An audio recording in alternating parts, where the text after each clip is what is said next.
Thanks for joining me today. We are going to be talking about 5 reasons why I think the R5C is better for video than the R5. Before we get into that, I want to remind you guys I am doing a giveaway when I hit 2,500 subscribers. You can have a chance to win a Makey 50mm 1.7 lens. It's a manual prime lens, so it's awesome, especially if you do video and you are going to be doing manual focus anyways. It's definitely an awesome little compact lens to use for photo and video. So if you guys are interested in knowing how to be able to win something like that, then definitely subscribe, like this video, and leave me a comment below. And honestly, you'll have a pretty decent chance of winning because, I don't have that many subscribers right now. So if you were ever gonna try to win something on YouTube, this is definitely the time. Okay, so here are the 5 biggest things that I think make the R5C way better for video than the R5. All right, first is that the 4K 60 is actually oversampled. With the R5, when you put it into 4K 60 mode, you could definitely tell a noticeable decrease in quality in that mode. And it was kind of a bummer for me because I was going from the Canon EOS R6, which had amazing 4K 60, to the R5. And, while it wasn't the biggest deal in the world, you could definitely tell that there was a decrease in quality with the 4K 60.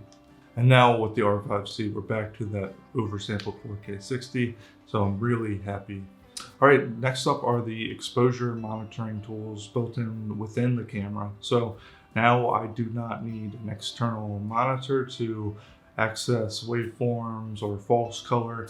They're built in right into the R5C, and that's really convenient because there's a lot of times where I don't want to hook up an external monitor to this camera, and being able to have those tools that allow you to get more accurate exposure consistently, that's really essential when you're doing a lot of video. It's cool that I can keep the R5C rig really small if I want to. Even if I have to pop on an external battery onto the cage, like at the bottom or something, I can still keep the whole rig compact and have access to those really important tools. And the way that you can customize this camera, which I will be doing a video about in the near future, just makes it so easy to access those tools. I place access to false color on a button that's right near the autofocus on button. So it's really easy for me to quickly reach my thumb over there. All right, so reason number 3 is that the R5C actually has a better image in video when you are comparing it to the R5. And this is something I definitely wasn't expecting since they are the same, pretty much the same camera using a lot of the same components and I believe the same sensor. But the R5C actually has a noticeable increase in dynamic range. Compared to the R5, in general, it's about a stop and a half better in dynamic range. And I was able to tell right away when I started using the R5C, especially in high contrast scenes where you have the sky in the scene, you'll definitely notice that the highlights aren't clipping as easily as on the R5. So to me, that is a huge benefit. If you are serious about video and you want a nicer image, then definitely go with the R5C. Okay, reason number 4, this camera allows for USB-C power delivery. Yes, it sucks that Canon's internal battery does not last very long in this camera. I agree with that. I'm kind of bummed out about that, but it still gives you, even if you're using internal battery, it still gives you a usable amount of time if you need to pop the camera up on a gimbal, or even right now I'm using the internal battery for this YouTube video, so I'm comfortable with the runtime that it gives you for certain things. But most of the time you're going to be needing to hook this up to some kind of external power source, and the ability to use USB-C is pretty awesome. And to a certain point, I definitely understand why Canon had to do this, to use the same components as the R5. I do believe that Canon was able to allow a lot of users to get access to the R5C quicker than if they were changing the components or the battery on the camera. So, with all the supply chain issues going on around the world. So I think it was a good move on Canon's part to allow us to access USB-C power delivery. It's really easy. I use a $20 power bank to power this camera for a few hours. So for me, it's no problem just hooking up a power bank to this.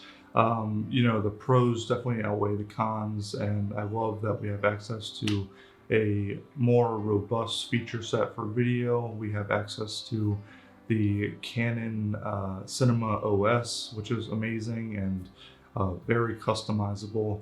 And we have access to a better image and video. So again, the pros outweigh the cons for me. I love that we can power this camera through USB-C. So reason number 5 that this camera is better for video than the R5, and this is a small one but also a very big one to a lot of people, is that you can set your custom white balance way easier when compared to the R5. So the process on the R5C for setting up your white balance is way easier. All you have to do is make sure that you have something white in the scene, or just hold up a white balance card, and then you just hold in the custom white balance button. It will evaluate the scene and then change the white balance for you.